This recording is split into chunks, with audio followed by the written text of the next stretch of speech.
ආයුබෝවන් මගේ යාළුවනේ. ඔයාලව මගේ YouTube channel එකට ආදරයෙන් පිළිගන්නවා. අද මගේ vlog එක තමයි පොසොන් පොහොය දවසේ අපි වඳින්න ගියපු දන්සල්.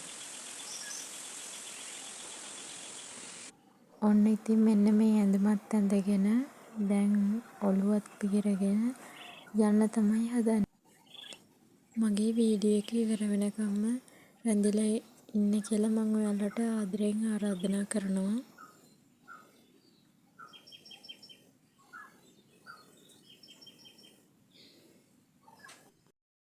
අපිට හම්බුණ පළවෙනි දන්සල තමයි අපේ ගමෙන් 7 වෙනි පාරට මේ පොසොන් පොහොය දවසේ දන්සලක් පවත්වනවා. ඒක තමයි අපිට හම්බුණ පළවෙනිම දන්සල කඩල දන්සල. ගොඩක්ම සෙනග නැති නිසා අපිට ඉක්මනින් කඩල ටිකත් අරගෙන යන්න පුළුවන් වුණා මෙතනින් ඉක්මනට.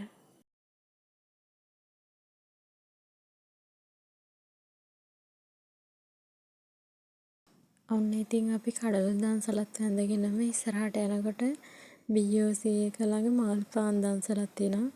ඒක අපි යනකොට පටන් අරගෙන නෑ. අපි එහෙම ආයෙත් උඩහට ගියා. අපිට හම්බුණ ඊළඟ දන්සල තමයි මයියොක්ක දන්සල. ඒකෙත් පොලිම ටිකයි තියෙන්නේ. ඒකත් ඉක්මනටම අපිට යන්න පුළුවන් වුණා එතනින්.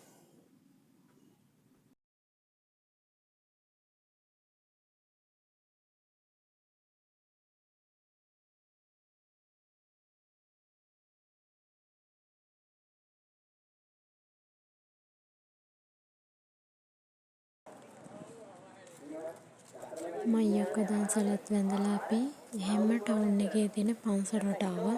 මේ තියෙන්නේ අපේ ටවුන් එකේ තියෙන පන්සල.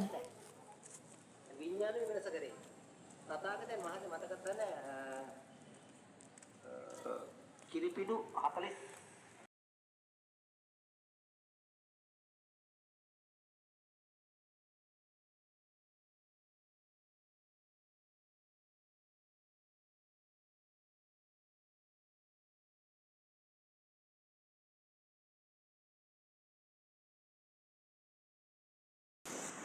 ජාතක කතා පදනම් කරගෙන අපේ විහාරයේ තියෙන පිළිම මේ තමයි මේ තියෙන්නේ.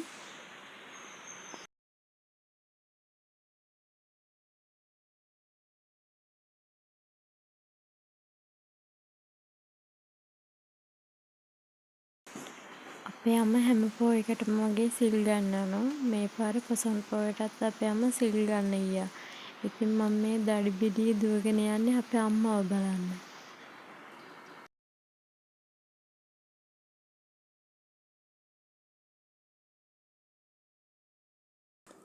හොයන්නාට හම්බ වෙයි කියලා ඔතනින් මේ පඩිපෙළ ටික බහැලා යද්දි ටික දුරක් ගිහලා බලාගෙන ඉද්දි අම්මා කොහොම හරි හම්බ වුණා.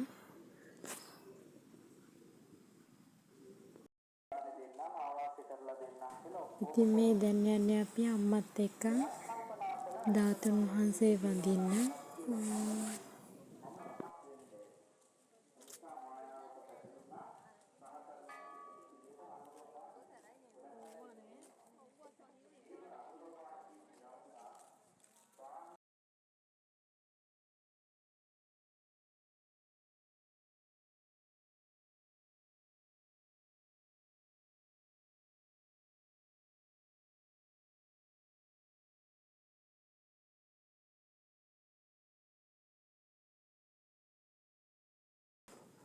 පඩි ටිකෙන් උඩට ගිහිල්ලා උඩට ගියාන් පස්සේ මෙන්න මේ වගේ තමයි පේන්නේ.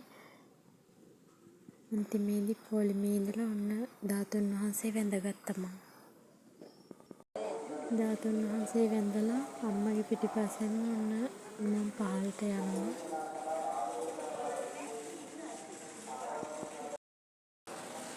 අපි පන්සලෙන් පිටත් වෙනවත් එක්කම ලොකු වැස්සකට අහු වුණා. වැස්ස පායනකන් ටිකක් වෙලා තිබුණ හිටියා. වැස්ස චුට්ටක් වගේ අඩු වුණාට පස්සේ අපි ගියා රොටී දන්සලට.